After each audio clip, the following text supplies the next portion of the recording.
자, 지난 강의에서는 수요에 대한 개념을 좀 잡으셨다면 이번 강의에서는 공급 얘기를 좀 드릴까 합니다. 수요와 공급 간의 거래가 이루어져야 되니까요. 이번에 공급 특징을 잡을 텐데 특히나 부동산은 공급이 아주 스페셜합니다. 그래서 여기서 이제 여러분들 알아두셔야 될 특징이 많은데 기본적인 공급 정의부터 시작을 해야겠죠. 수요 공부가 되시면 공급 공부는 뭐 자동으로 된다 이렇게 봐도 돼요. 그만큼 개념이 유사한데요. 기본적으로 공급의 기본 개념 한번 살펴보겠습니다. 공급도 마찬가지입니다. 물건을 수요가 구매하고자 하는 욕구였다면 공급은 판매하고자 하는 욕구가 되는 거죠. 자, 그런데 공급하는 행위 자체를 영어로 supply라고 해요. 그래서 얘를 S라고 표현을 합니다. 수요는 demand, D였어요. D. 근데 공급은 S 이렇게 이제 표현을 하죠. 공급 양도 마찬가지입니다. 어떤 가격이 제시가 돼요. 그러면 주어진 가격에서 내가 판매할 수 있는 최대 수량. 얘는 판매 수량을 공급량이다 이렇게 부릅니다. 공급하고 공급량의 기본 개념인데 얘기를 조금 더 늘려보면 우리 수요도 유효 수요라고 했죠. 공급도 말이죠. 유효 공급이라는 개념이 있어요. 유효 공급은 판매하고자 하는 의사가 있는 상태에서 본인이 판매 능력이 있어야 되죠. 유효 수요도 능력이 있어야 되는데 유효 수요의 능력은 물건을 사는 능력이니까 구매력이라고 표현을 하고요. 공급은 판매하는 능력이 있어야 되니까 이 판매 능력은 글쎄요. 물량을 갖추고 있다 이렇게 보시면 되죠. 허위 매물이 아니어야 돼. 진짜 팔 수량이 있을 때 재고를 갖춘 공급을 유효 공급이다 이렇게 표현을 하는 거죠. 공급이라는 것도 만들어서 팔아야 되잖아요. 부동산은. 신규 기준으로 보면 만들어서 팔아야 되니까 이런 것들은 보통 유량 개념이죠. 그러나 공급도 특정 시점에서 바로 할 수 있는 것들도 있어요. 뭐 예를 들면 재고 같은 거. 자, 이런 것들 이제 저량 개념도 존재합니다.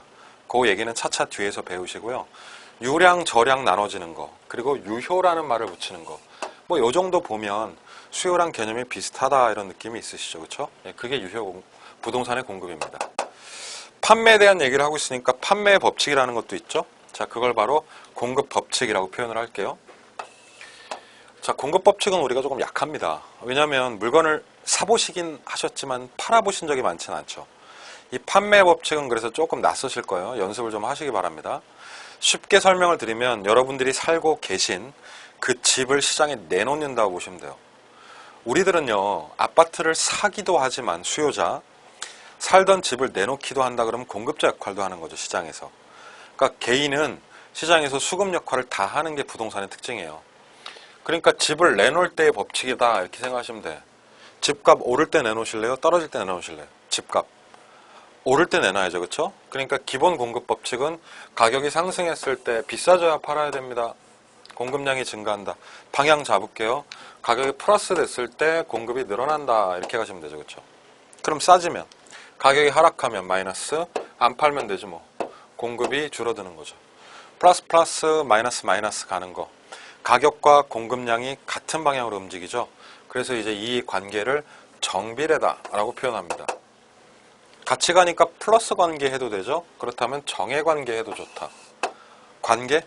관계라는 건 앞에 강의에서 배우실 때 함수. 그리고 정이라는 건 플러스. 그러면 공급 법칙은 가격과 공급량의 무슨 함수? 증가함수라는 표현을 쓸 수 있다는 거 같이 알아두시면 되죠. 수요 법칙하고는 반대예요. 생각해 보시면요. 가격이 비싸지면 안 사죠. 수요가 떨어집니다. 근데 가격이 비싸지면 많이 팔려고 해. 그러니까 가격에 대해서 수요와 공급은 서로 거꾸로 움직입니다. 이거 자체가 문제죠, 이제. 우리는 물건값을 깎으려고 하지만 상인분들은 더 받으려고 한다. 자, 이 과정에서 이제 거래가 치열하게 발생을 하는 거죠. 자, 공급 법칙이 가격과 공급량의 관계였는데 이 둘을 곡선으로 한번 그려볼까 합니다. 그러면 그걸 갖다가 이제 공급 곡선이라고 부르자. 자, 우리 10페이지에 24번이죠. 곡선 그릴 건데 수요 곡선하고 논리는 똑같아요. 두 가지로 그릴 거예요. 가격과 공급량으로. 가격은 프라이스, 양은 퀀티티. 세로축, 가로축 잡아주면 되죠. 그렇죠? 세로축에 이번에 가격이 들어가고 가로축에는 데이터 약간 오류가 있네요. 수요량이 아니라 여기는 공급량 이렇게 잡으시면 돼요. 언제 판다고요? 비싸져야 팝니다. 가격이 비싸져야 판매량이 늘어나는 거예요. 그러니까 가격이 1 수준, 쌀 때는 별로 안 팔아. 그러다가 가격이 2로 뜁니다. 그럼 요때 많이 팔죠. 그래서 요 양 지점, 교차 지점을 갖다가 부드럽게 연결하면 그것이 공급 곡선이 되는 거죠. 공급 곡선은 일종의 우리가 소위 말하는 45도 곡선이죠. 그도 그럴 것이 가격이 위로 상승해야 양이 오른쪽으로 늘어나는 거니까요. 그래서 공급 곡선 얘기할 때는 역시나 프라이스하고 퀀티티를 놓고 구성이 된 곡선으로서 가격과 공급량의 정해 관계를 나타냅니다. 정해 관계를 말로 표현하자니까 가격도 플러스, 양도 플러스 이렇게 되는 거죠. 그러니까 같이 가는 증가함수 관계, 그래서 얘를 우상향이라고 표현을 하죠. 우상이 그렇잖아요. 오른쪽 양 늘어난다. 상, 가격 올라간다. 그래서 플러스 플러스 관계, 우상이라고 표현을 하는 거예요. 수요 곡선은 뭐였죠? 참고로 수요 곡선은 하향하는 곡선이죠. 그럼 제가 지금 그려놓은 게 그 유명한 수요 공급 곡선이 되는 겁니다. 그런데 우리가 원래는 수요 곡선, 공급 곡선이 이렇게 포물선이거든요. 근데 편의상 이제 수업하다 보면 이렇게 X자 형태로 그리기도 할 겁니다. 원칙은 포물선이지만 직선 표현돼도 뭐 그렇게 이해를 하시면 되겠습니다. 자, 기본 공급 곡선까지 알아봤죠. 이 그림은 반드시 그리시는 게 좋다. 그런데 이 공급이라고 하는 건 특히나 부동산의 공급은요, 굉장히 스페셜한 특성이 있습니다. 그래서 그 공급 특성을 알아두셔야 되는데, 자, 이 녀석은 별표죠, 별표. 시험에서 무조건 한 문제를 다루게 돼 있어요. 그래서 바짝 긴장하고 들으셔야 돼, 또. 자, 크게 보면 제가 두 가지 얘기를 할 겁니다. 우리 표에는 이렇게 네 줄이 나와 있는 거 보이시죠? 자, 그걸 이제 나눠서 얘기를 할 건데, 토지 얘기를 할 거예요, 먼저. 그리고 아래쪽에서는 부동산 전체를 얘기를 할 거고. 그래서 먼저 땅 얘기를 두 가지로 할 겁니다. 그 중에 첫 번째로 보이시는 게 토지의 무슨 문제요? 물리적 문제를 다루려고 합니다. 토지의 물리적, 그럼 기억나는 개념이 있어야 돼요. 부증성. 기억나세요? 부증성? 앞 강의에서 나왔던 내용 중에 하나인데, 토지는 증가시킬 수 없다, 생산할 수 없다, 찍어낼 수 없다. 그러니까 토지는 물리적으로 양을 늘릴 수 있다, 없다? 없어요. 그럼 일단 요거 찍고 갑시다. 부증성으로 인해서 토지는 물리적으로 생산 안 됩니다. 양을 늘릴 수 없다는 얘기예요. 이거 굉장히 심각한 문제 중에 하나입니다. 이 부증성이 초래하는 문제들이 굉장히 많은데, 일단은 물리적 관점에서 보면은 그 양이 고정되어 있다라고 이해하셔야 되고, 얘를 다른 말로 양불변이라고 정리를 해놓으시면 돼요. 제가 오른쪽에 써놓은 말도 그런 말이죠. 부증성에 생산 불가다, 고정되어 있다, 양불변이다. 이것이 바로 토지의 무슨 공급?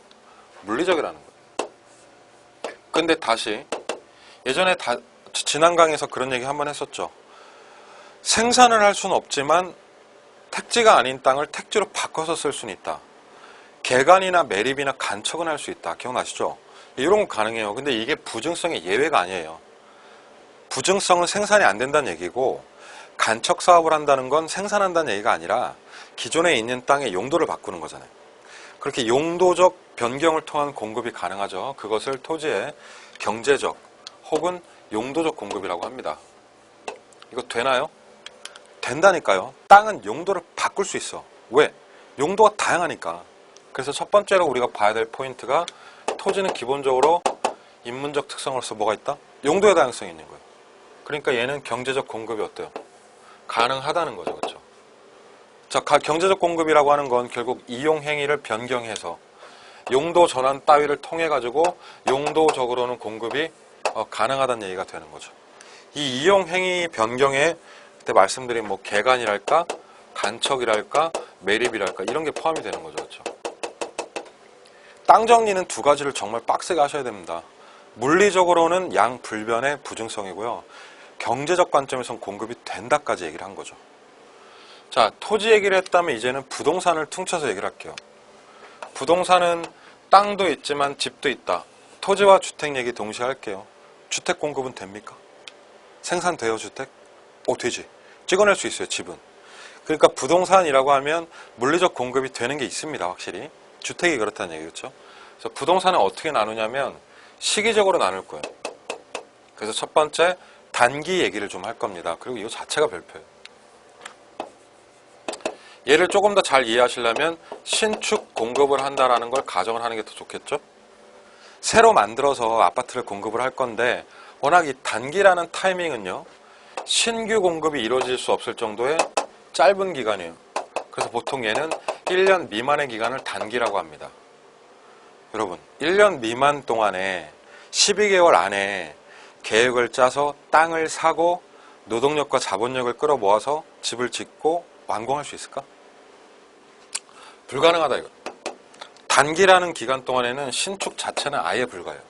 너무 빡세 시간이. 그래서 단기에 부동산의 공급을 얘기할 때는 신축은 안 되고 끽해봤자 중고 정도만 가능하다. 이렇게 보셔야 되죠. 그래서 얘를 표현하는 기법이 단기 공급은 쉽지 않다. 뭐라고요? 어렵다고요. 공급이 어려워서 양을 변화시키기가 어렵다.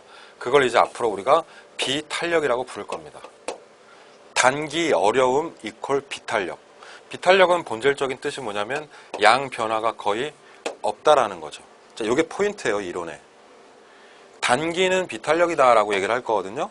비탄력은 양을 거의 변화시킬 수 없다. 특히나 좀 세분해서 얘기해 볼까요? 만약에 신축을 물어본다면 신축은 불가해 아예. 근데 기존에 누군가가 살던 중고주택은 가능하긴 하지만 크진 않죠, 양이. 그래서 이렇게 두 가지로 나눠지는 거예요. 단기가 나왔으니까 뭐가 나올까요? 장기 나와야죠. 아래쪽에 그래서 장기 공급 들어갑니다. 장기는 어떤 뜻이냐면 신축이 이루어질 수 있을 정도의 충분한 기간. 3년 이상을 의미해요, 보통. 그럼 요 정도 시간이 있으면 새로 집 지어서 공급할 수 있다. 그럼 장기 공급은 쉽다, 어렵다. 용이하다니까. 양을 많이 변화시킬 수 있다. 뭐라고요? 탄력이라고 표현해 그걸. 그래서 탄력적이고 양 변화가 매우 크다는 거.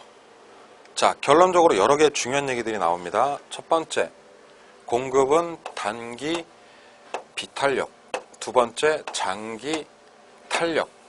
그래서 이 말을 제가 묶어서 앞으로는 단비장탄이라고 부를 생각입니다. 단기 비탄력, 장기 탄력. 쉬운 말로 단기에는 어렵고 장기에는 쉽다. 쉽죠, 이렇게 하면? 자, 그러니까 단기에는 양을 변화시킬 수가 거의 없지만 장기에는 매우 가능하다. 자, 이렇게 해서 토지의 물리적, 경제적 공급과 부동산의 단기, 장기 공급을 익히셔야 되는 거예요. 이게 이제 기본 내용입니다. 이게 공급의 특수성이 되는 거죠. 자, 수요 공급 얘기 따로 했으니까 이제 수요 공급 얘기 같이 좀 해볼게요. 같이 좀 할 건데 그것이 바로 뭐냐면 균형이라는 뜻이에요. 균형. 그래서 균형에 대한 얘기를 해볼게요. 그림이 띵까띵까 나와 있네. 이거 나오면 안 되는데. 자, 얘 없다고 생각하고 보세요. 일단은 균형의 의미라는 게 그거죠. 수요와 공급이 만나는 겁니다.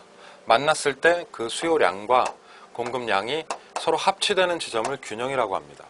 자, 수요 곡선, 공급 곡선 그려가면서 얘기를 한번 해보죠. 자, 세로축이 지금 뭐냐면 가격, 가로축은 양입니다. 수요 곡선, 공급 곡선 그려볼게요. 수요 곡선은 어떻게 그려요? 우, 하향. 맞죠? 수요. 공급은 우, 상향. 그래서 엑스칼리버처럼 X자가 나오죠. 그렇죠? 매수자와 매도자, 그리고 이 둘의 놀이터가 시장이 되는 거죠. 시장 안에선 끊임없이 수요자와 공급자가 협상을 하고 가격 결정을 합니다. 그때 중간점이 나오죠. 바로 이 지점을 뭐라고 하죠? 교차 지점을 균형이라고 하자 이거죠. 그럼 균형일 때 가격이 있겠죠? 그걸 무슨 가격? 균형 가격이라고 하고요. 균형일 때 양이 있을 텐데 그것을 균형 거래량이라고 부르자는 얘기죠. 균형 가격이 50만 원이라고 해볼까요? 그럼 50만 원은 무슨 뜻이냐면 수요자도 50만 원을 주고 살 의향이 있고 공급자도 50 받으면 땡큐다. 두 개가 합치된 가격이 균형 가격이다. 이렇게 보시면 되죠. 자, 이 상태에서 균형이 그대로 유지가 되는 겁니다. 자, 말을 놓고 보면 양과 양이 일치한다 해도 되고 그때 가격과 가격, 수요 가격과 공급 가격이 일치한다고 표현해도 되죠. 자, 그랬을 때 균형 상태의 가격을 균형가 또는 얘를 시장가 이렇게 부르는 거고 그때 양을 균형량이라고 부르는 겁니다. 사실 개념이 어렵진 않죠. 그렇죠? 균형 잡는 거 그림 한번 딱 그려보시고요. 문제는 이제 요 다음부터 시작이 됩니다. 시장을 한번 저렇게 균형을 잡으면 균형 상태 그대로 있을까? 그대로 있으면 땡큐죠. 수요량과 공급량의 부족함, 넘침 없이 일치된 상태에서 거래를 하면 괜찮은데 문제는 가격이 어떻게? 오를 수도 있잖아요. 가격이 어떻게? 내릴 수도 있고요. 그럼 가격이 오르락 내리락 하면서 균형이 깨지겠죠, 이렇게. 그래서 이 균형이 깨지는 상황을 좀 얘기를 할게요. 이게 바로 27번 테마죠. 그게 바로 시장에서의 초과 상황입니다. 그래서 그 초과 상황, 그것을 얘기를 하는 걸 균형의 파괴라고 부릅니다. 다시 기본 논리는 가격 변화에 따라서 수요 공급이 움직이면서 균형이 깨진다가 기본 논리예요. 자, 보시면 다시 한번 현재 균형 잡고 있어요. 이 상태에서 뭐가 움직인다고? 가격이 오르락 내리락 합니다. 자, 변화를 한번 보여드릴게요. 기존에 1 수준이었다가 가격이 어떻게 해요? 2로 오른 거죠.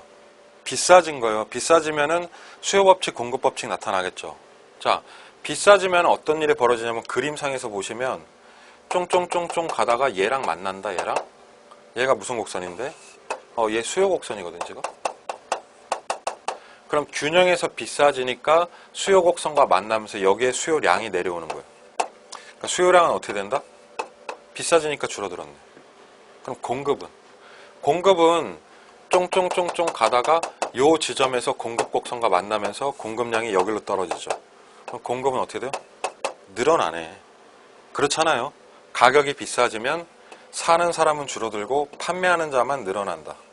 그러면서 요 가랭이가 자연스럽게 쭉 찢어집니다. 이렇게. 자, 위에 착 벌어지는 저 가랭이. 이 가랭이의 의미는요. 지금 현재 수요량보다는 오른쪽에 있는 누가? 공급량이 크다는 뜻이거든요. 얘가. 그랬을 때 얘를 네 글자로 초과 공급이 난다라고 얘기를 하는 거예요. 가격이 비싸지면 초과 공급이 난다. 가격이 떨어질 수도 있죠. 그렇죠? 떨어뜨려 볼게요. P1으로. 그럼 가격이 싸졌으면 역시나 수급이 움직이죠. 그랬을 때 처음에 누구랑 만나냐면 얘랑 만나게 돼 있어요. 얘는 공급 곡선이거든요. 지금. 그러니까 가격이 하락하면 공급량이 줄어드는 거예요. 이렇게. 근데 가격이 하락하면 수요량은 또 여기서 만나겠죠. 그러면서 수요량은 늘어나고. 그럼 자연스럽게 아래쪽에 아랫가랭이가 벌어집니다. 이렇게. 그럼 얘는 뭐라고 할까요? 공급보다 수요가 많은 초과 수요라고 부르는 거죠. 그렇죠? 자, 이 상황이 바로 균형이 깨지는 상황이죠. 그래서 가격 변화에 따라서 초과되는 상황, 공급자가 많아질 수도 있고 수요자가 많아질 수도 있다. 요걸 이제 익히는 거죠. 말로 하자면 이런 거예요. 균형 상태에서 가격이 어떻게 됐어요, 지금? 비싸지면은 초가 뭐가 난다? 물건이 비싸지면은 판매하는 사람이 많아지죠. 그래서 초가 공급이 나는 거고. 균형 상태에서 가격이 싸진다? 싸지면 뭐가 나요? 얘는 이제 사는 사람이 많아지는 초가 수요가 나는 거예요. 요게 위에 가랭이, 요게 아래 가랭이. 위에 가랭이, 아래 가랭이 이렇게 되는 거죠. 그렇죠? 네, 이게 이제 가격에 따라서 상황 자체가 변할 수 있다는 거예요. 결국 쉽게 말하면 비싸지면 판매자가 많아지고 싸지면 누가 많아진다? 수요자가 많아진다. 이게 기본적으로 시장의 균형이 깨지는 겁니다. 자, 물론 시장은요. 균형이 깨져서 가랭이가 벌어지면 그걸 스스로가 오므리려고 하는 능력이 있어요. 그래서 초과 공급이 많아지면 가격이 다시 떨어지기도 합니다. 그리고 초과 수요, 인기가 폭발하면 가격이 오르기도 하는데 어쨌든 간에 이러한 조정 과정을 거쳐서 균형을 잡긴 해요, 다시. 그래도 가격 변화에 따라서 달라질 수 있다. 자, 얘를 익히시는 게 중요하죠, 여기서는. 자, 이게 바로 초과 상황인데 그 다음에 배우실 내용은 뭐냐면 아니 지금은 가격이 바뀌는 얘기를 했지만 가격 말고 요 수요 자체가 움직일 수도 있잖아요. 우리 앞에서 배웠던 게 수요가 증가할 수도 있고 감소할 수도 있고 뭐 이런 얘기 배웠잖아요. 그러면 수요가 증가하면서 감소하면서 요 균형점 자체가 싹싹 이렇게 이동을 할 수가 있거든. 그래서 28번에서 배우실 거는 이렇게 균형이 이동되는 상황들을 얘기를 할 겁니다. 그 얘기를 다음 강의에서 이어드리도록 하겠습니다. 수고하셨습니다.